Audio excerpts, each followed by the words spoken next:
తనేదో ఛాంపియన్ అని సమైక్యంగా ఉంచుతానని ఆఖరి బంతి వరకు క్రికెట్ ఆడతానని మాలాంటి వాళ్ళని ఏమార్చి మిమ్మల్ని అందరూ కూడా భ్రమపరిచి ఆఖరికి ప్రతి దశలోనూ విభజన జరిగిపోతూ ఉంటే కిమ్మరకుండా ఉన్నాడు.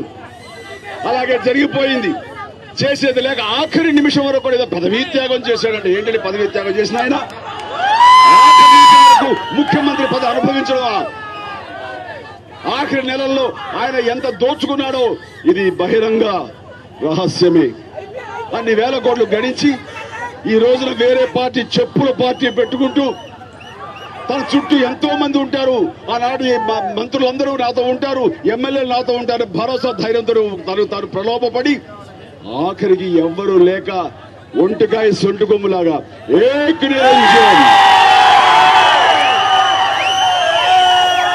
ఒక్కడే మిగిలాడు. పార్టీని అన్ని రకాల అన్యాయం చేసి తను ఒక్కడు బావుకున్నదేంటి, పులువుకున్నదేంటి. అలాంటి వ్యక్తులు ఈ రోజున కాంగ్రెస్ పార్టీని తుంగలో తొక్కితే మేమున్నామంటూ ఇంతమంది కాంగ్రెస్ నాయకులు, ఇంతమంది కాంగ్రెస్ కార్యకర్తలు, ఇంతమంది కాంగ్రెస్ అభిమానులు, నా అభిమానులు ఒక్కటై కాంగ్రెస్ నిలబెడతాం. కాంగ్రెస్ మా పార్టీ అంటే ఏదో ముందుకు రావడం, ఇంతమంది తరలి వచ్చారంటే ఏదో సరా తిన్నాలనే కాదు, కాంగ్రెస్ పట్ల ఆలోచన మారింది. కాంగ్రెస్ పట్ల వాళ్ళకి గత అనుభవంలో వాళ్ళు లబ్ధి పొందారు కాబట్టి ఆ కృతజ్ఞతాపూర్వకం ఈ రోజు ఇంతమంది తరలి వచ్చారు. వచ్చిన వాళ్ళందరూ కూడాను కాంగ్రెస్ తరఫున, ఈ చిరంజీవి తరఫున, ఇంతమంది కాంగ్రెస్ నాయకుల తరఫున శిరస్సు నుంచి నమస్కరిస్తున్నాను.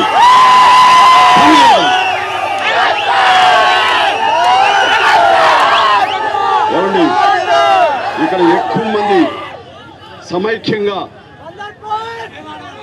కలిసిమెలిసి ఉండాలని కోరుకునేవాళ్ళు, కులాలకు మతాలకు అతీతంగా సౌభ్రాతత్వంతో కలిసి ఉండాలి, లౌకిక వాదంతో ఉండాలని కోరుకునేవాళ్ళు. ఇలాంటి కోరుకునే వాళ్ళు ఇంతమంది ఉన్నటువంటి ముసల్మాన్ మైనార్టీ సోదరులు, హిందూ సోదరులు తేడాలు తారతమ్యాలు లేకుండా కలిసి ఉండేటటువంటి పరిస్థితుల్లో తెలుగుదేశం అధినేత కులతత్వం, మతతత్వం ఉన్నటువంటి మోడీతో చేతులు కలపడం అంటే నిజంగా ఇక్కడ ముస్లిమాన్ మైనారిటీస్ వీళ్ళని అవమానించడం కాదా? ఏ ధైర్యంతో మన ఆంధ్రప్రదేశ్ లో రాగలడండి ఆయన? మనందరం కలిసి ఉన్నామే. ఎవరండి మోడీ? మోడీ యొక్క అభివృద్ధి, మోడీ మోడల్, గుజరాత్ మోడల్ అన్నది మేడు పండు లాంటి అభివృద్ధి. అది కిందకు వెళితే అభివృద్ధి లేదు. మనం ఏమనుకుంటాం, భారతదేశంలో గుజరాత్ అభివృద్ధిలో నెంబర్ 1 కదా అనుకుంటాం. అది మిథ్య. అది ఫ్యాక్ట్స్, సర్వేలు చెబుతున్నాయి. అది అధికారపూర్వకమైన సర్వేలు చెబుతున్నాయి. 1వ స్థానం కాదు, పోనీ 2వ స్థానమా, 3వ స్థానం ఉందా గుజరాత్?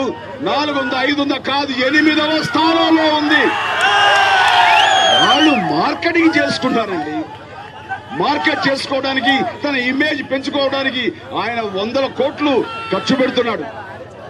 ఈ ఖర్చు పెట్టడంలో ఆయన ప్రజల సొమ్ము ఎంత వృధా చేస్తున్నాడు. తన్ను పెద్దవాడిని చేసుకోవడానికి తను ఒక్కడే కనిపించేందుకు గాను.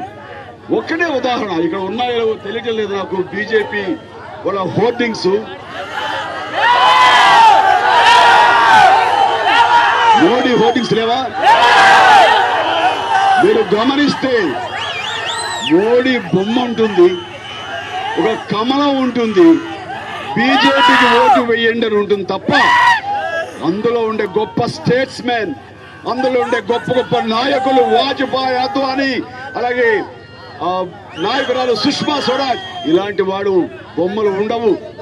జస్వంత్ సింగ్, మనోహర్ జోషి, రాజ్నాథ్ సింగ్, వాళ్ళ ప్రెసిడెంట్ రాజ్నాథ్ సింగ్ బొమ్మలు ఉండవు.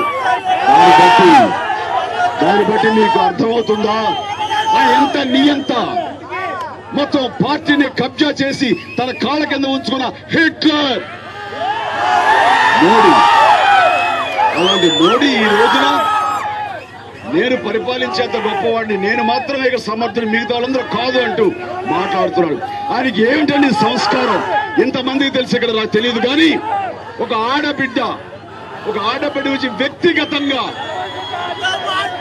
చాలా అనకూడని మాటలు ప్రియాంక గాంధీ గురించి మాట్లాడటం అంటే ఎంత అసహ్యం. ప్రతి ఆడబిడ్డ కూడా చాలా చిచ్చి అని కోరుకుంటుంది, అని అసహించుకుంటారు. అది మోడీ సంస్కారం ఆడ మహిళల పట్ల. అలాంటి వ్యక్తితో అలాంటి వ్యక్తితో 1998లో ఆయన జతగట్టి ఆ తర్వాత గోత్ర అల్లల తర్వాత మత కలహాలకి ఇక జీవితంలో మనకు వద్దు, మనకి మోడీ వద్దు, బీజేపీ వద్దు అని ఆ తర్వాత మళ్ళీ మహాకూటమని మహాకూటమి చవి చూసి ఆ తర్వాత ఇప్పుడు మళ్ళీ జతగడుతున్నారంటే ఆయనకి మతిమరుపు ఉందేమో. ఆయన ఇళ్ళ దర్గాల్లోనూ గుళ్ళల్లోను మసీదులోను చర్చిల్లోనూ ఆయన ఒట్టుబడి చెప్పాడు, జీవితంలో చారిత్రాత్మక తప్పు చేశాను, మోడీతోటి బీజేపీతో జతగట్టి ఇక చెయ్యనని. అలాగే దేవుళ్లను కూడా అవమానించిన ఘనత చంద్రబాబు నాయుడు గారిది. ఈ రోజున చంద్రబాబు నాయుడు గారు ఆయనతో కలిపారు. ఇప్పుడు చెబుతున్నా కల్చర్ కార్పొరేట్ వాళ్ళని పెంచి పోషిస్తూ రాత్రి పూట సూట్ కేసులు వచ్చి తలుపు తట్టుగానే వాళ్ళకు సీట్లు ఇచ్చి ఆ రకంగా కార్పొరేట్ కల్చర్ ని మాత్రమే పెంచి పోషిస్తూ సంపన్నులు మాత్రమే సీట్లు ఇస్తున్న చంద్రబాబు నాయుడుది కార్పొరేట్ కల్చర్. ఇక ఆర్థిక నేరాలు చేసి ప్రతి నెలకి ఒక్కొక్క ఈడీ వాళ్ళు ఒక్కొక్క ఆస్తులు 100 కోట్లు జప్తు చేస్తూ ఆ రకంగా జైల్లో ఉండి మళ్ళీ ఎప్పుడు జైలుకు వెళ్లాలని ఆ రకంగా భయభ్రాంతులతో ఉన్నటువంటి మరొక వ్యక్తి నేరాలు చుట్టుకుపోయిన వ్యక్తి, అది క్రిమినల్ కల్చర్. ఒక్క కాంగ్రెస్ పార్టీ మాత్రమే కామన్ మ్యాన్, సామాన్యులు కామన్ మ్యాన్ కల్చర్. మంది కమ్యూనల్ కల్చర్ కాదు, కార్పొరేట్ కల్చర్ కాదు, మంది క్రిమినల్ కల్చర్ కాదు, కామన్ మ్యాన్ కల్చర్. సాదా సీదా మనుషుల కోసంగా చేసేటటువంటి పార్టీ, వాళ్ళ సేవలు అందించే పార్టీ. ఇంత మీకందరికీ ఈ వివరాలన్నీ వివరంగా సవినీగా తెలియజేశాను. ఈ టైంలో మీరందరూ ఇంత ఓపిక గా ఉన్నందుకు, ఇంత పెద్దతో తరలి వచ్చినందుకు కాంగ్రెస్ కి ధోకా లేదు. కాంగ్రెస్ ఒక జీవనంగా ముందుకు వెళ్తుంది. ఆ రకంగా మీరందరూ ఉన్నారు. తెలియజేస్తూ ఇక్కడ ఎంపీగా ఇక్కడ బరిలో ఉన్నటువంటి అభ్యర్థిగా ఉన్నటువంటి సిస్టా రమేష్ గారు ఈ రోజున ఈ గండకాల సేవలు అందించే దిశగా వారు ఇక్కడ ఉన్నారు. వారికి అలాగే మచిలీపట్నం అభ్యర్థిగా, అసెంబ్లీ అభ్యర్థిగా చరణ్ శెట్టి, ఆది కిరణ్ యువకులు వ్యాపార దక్షత కాకుండా మానవ సేవ చేయాలని, ప్రజా సేవ చేయాలని ముందుకొచ్చిన వ్యక్తి. అలాగే అవనిగడ్డ మత్తి వెంకటేశ్వర గారు, లాయర్ గారు, ప్రజారాజ్యం పార్టీలో ఉన్నటువంటి పదవులు అన్ని అనుభవించి అన్ని కూడాను నిర్వహించి ఈ రోజున అవనిగడ్డ బరిలో ఉన్నారు. ఆ రకంగా వారికి గుడివాడ అసెంబ్లీ అభ్యర్థిగా అట్లూరి సుబ్బారావు గారు, చిరకాల మిత్రుడు, అన్ని రకాలు కాదు చాలా మంచి మిత్రుడు అలాంటి సుబ్బారావు గారు, అలాగే డిసిసి ప్రెసిడెంట్ కైకలూరు నియోజకవర్గానికి ఈ రోజున అసెంబ్లీ వ్యక్తిగా ఉన్నటువంటి వ్యక్తి, ఆ రకంగా నరసింహరావు గారు ఈ రోజున కైకలూరులో ఉన్నారు. వారికి కూడా